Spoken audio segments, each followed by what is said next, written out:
সরকারের আর্থিক সীমাবদ্ধতার মধ্যেও স্বাস্থ্য খাতে উন্নয়ন চলছে।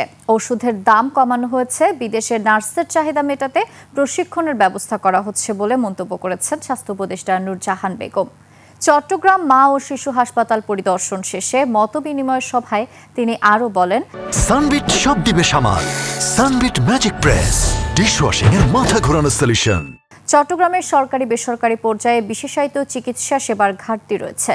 এ সময় ঢাকা কেন্দ্রিক চিকিৎসা ব্যবস্থার বাইরে এসে উদ্যোক্তাদের এগিয়ে আসার আহ্বান জানান তিনি। ডাক্তারদের মানবিক, স্বচ্ছ ও জবাবদিহিমূলক আচরণের আহ্বান জানিয়ে উপদেষ্টা বলেন, কোয়ালিটি টিচিং নিশ্চিত করতে না পারলে কোনো মেডিকেল কলেজ ছাড় পাবে না। পরে তিনি হাসপাতালের এনআইসিইউ, পিআইসিইউ সহ কয়েকটি বিভাগ পরিদর্শন করেন। সরকারের সব ওষুধ দিতে পারে না, সব টেস্ট করতে পারে না, সব সরঞ্জাম আমাদের নাই। তো যেটা নাই এই মুহূর্তে যে অর্থের সংস্থানের কথা বললাম, সেই অর্থ আমার থাকতে হবে। দ্বিতীয়ত, অর্থ থাকলো সরকারি লেভেলে যেটা দেখি, যেটা আমার কাছে কখনোই পছন্দ নয়, দীর্ঘসূত্রিতা।